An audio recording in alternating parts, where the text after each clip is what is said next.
Welcome back to the एजो data channel.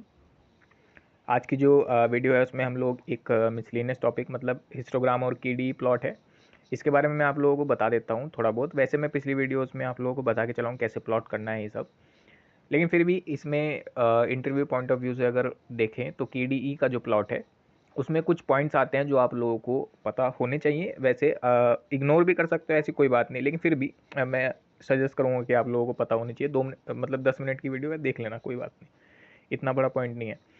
देखो, histogram का जो कॉन्सेप्ट है वो तो मैं आप लोगों को पहले भी बता के चला हूँ कि हिस्टोग्राम आप लोग कैसे प्लॉट कर सकते हैं। ये जो आपका चार्ट है, इस तरीके से आपका हिस्टोग्राम आपको शो होगा, और ये जो बार्स हैं ये आपको बिन्स कहलाते हैं। बीन मतलब इसमें जो आपके डेटा होगा उस बिन में शो होगा। ठीक है, ये भी ये चीज़ भी मैं आपको बता के चलाऊँ। ठीक है, ये मतलब जो बार्स हैं आपकी फ्रीक्वेंसी शो करते हैं। ठीक है, डेटा डिस्ट्रीब्यूशन जब आपको रिप्रेजेंट करना है ग्राफ हिस्टोग्राम में, तो ये जो बार्स हैं ये आपकी फ्रीक्वेंसी शो करते हैं। ठीक है, अब डेटा जो आपका होता है ना वो ग्रुप्ड होता है बिन में, ये बिन कहलाती हैं, और ये फ्रीक्वेंसी को शो करती है। ठीक है, वैसे आप लोग इसको बार बार कहते हो, लेकिन जो क्या कहते हैं, जो आपका डेटा एनालिटिक्स है इसमें आपको ये बिन कहलाते हैं। ठीक है, ये बार जो है ये बिन कहलाते हैं, और इसमें डेटा जो जो आपका डेटा है वो आपको शो होता है। ठीक है, अब ईच बार जो है आपको मतलब बताएगा नंबर, मतलब डेटा बताएगा, जो डेटा का डिस्ट्रीब्यूशन है उसको आपको रिप्रेजेंट करता है। ठीक है, यहाँ तक आप लोग समझ जाओ। अब ये देखो, when to use this distribution, देखो यहाँ मैंने 3 पॉइंट ऐड करे हैं। एक तो आप जब आप न्यूमेरिकल वेरिएबल से डिस्ट्रीब्यूशन को समझना चाहते हो तब आप लोग इसका यूज़ कर सकते हो। ठीक है, या फिर स्क्यूनेस, और आपका यूनी मॉडल, बाई मॉडल और गैप्स, ये भी आप लोग इजीली इसमें समझ सकते हो। अच्छा, ये जो 3 चीज़ें हैं, यूनी मॉडल, बाई मॉडल और गैप्स, ये मैं अभी आपको नीचे चल के बताऊंगा। नीचे टॉपिक मैंने ऐड किया है ये वाला। ठीक है, अभी मैं आपको तीसरा बता देता हूँ। देखो, किसी भी लार्ज डेटा की अगर आपको समरी चाहिए, मतलब एक विजुअल समरी चाहिए इस तरीके की, जैसे विजुअल समरी है ये वाली, और ये बेसिकली रिप्रेजेंटेशन है लार्ज डेटा की, तब आप लोग इसको यूज़ कर सकते हैं हिस्टोग्राम को। यहाँ तक ठीक है। अब इसमें 3 पॉइंट रह गए हैं कि यूनी मॉडल और बाई मॉडल क्या होता है, मॉडलिटी। ठीक है, अभी मैं के डी ई प्लॉट पे चलता हूँ, फिर उसके बाद ये तीनों टॉपिक आपको बताऊँगा। अभी जो के डी ई प्लॉट है, के डी ई प्लॉट में आपको बता के चलाऊँ। ठीक है, के डी ई प्लॉट कुछ इस तरीके से प्लॉट होता है। ठीक है, अब इसमें कुछ चीज़ें हैं जो आपको समझने की ज़रूरत है। ठीक है, अब यहाँ पर देखो, ये वाली लाइन समझो आप। डेफिनेशन क्या है इसकी, के D plot estimate the probability density function of a continuous variable. ठीक है, पीडीएफ मतलब प्रोबेबिलिटी डेंसिटी फंक्शन। अब ये क्या होता है, अब ये चल, अच्छा ये तो मुझे नीचे आपको बताना पड़ेगा, चलो मैं बता देता हूँ। अच्छा, अब पीडीएफ जो आपका हो गया, ये क्या होता है, ये कैसे वर्क करता है, मैं ये चीज़ें मैं आपको बता देता हूँ। सबसे पहले हम लोग चलते हैं यहाँ पर।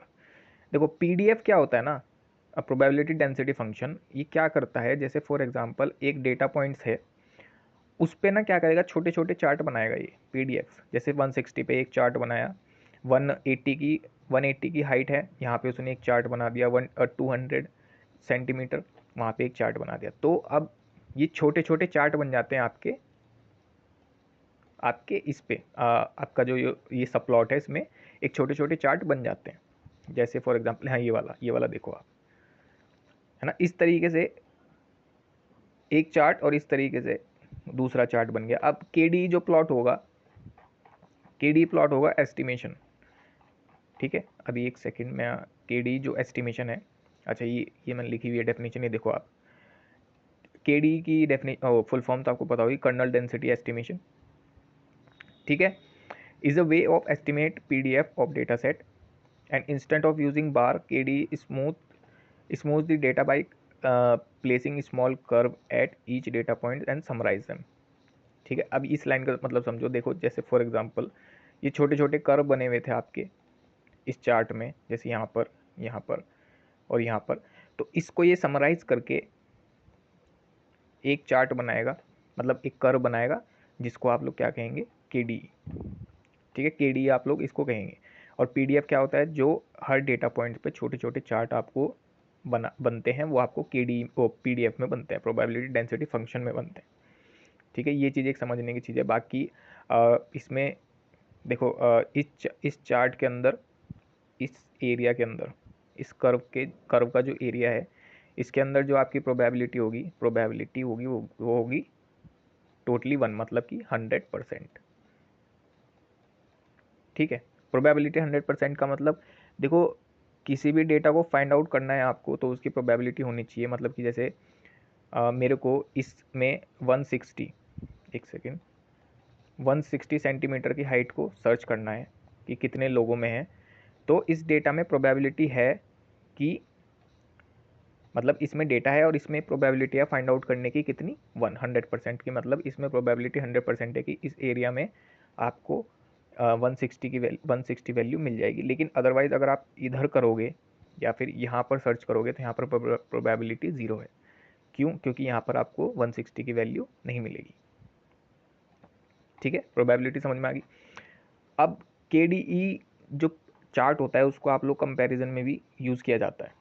कंपैरिजन कैसे? फॉर एग्जांपल मेरे को मेल और फीमेल का कंपैरिजन, जैसे ये वाला देखो आप, ये चार्ट देखो, क्लास A और क्लास B का जो टेस्ट स्कोर है उसका आपको कंपैरिजन करना है, तो इसमें KDE प्लॉट का आप लोग यूज़ कर सकते हैं ईजिली। ठीक है, हिस्टोग्राम का यूज़ नहीं करेंगे।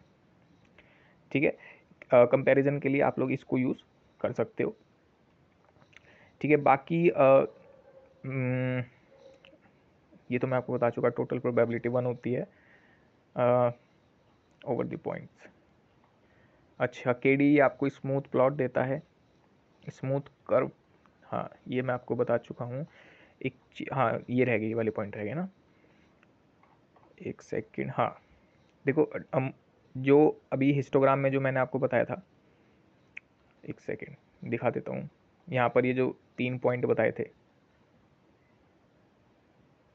मोडेलिटी, ठीक है, यूनी मॉडल और बाई मॉडल। अब ये समझ लो आप, ये 2 पॉइंट है, 3 पॉइंट है, गैप भी है एक। ठीक है, यूनी मॉडल में आप लोगों को क्या होता है, जैसे कि किसी भी डेटा सेट की एक क्लियर वन पीक होती है। जैसे वन पीक में, जैसे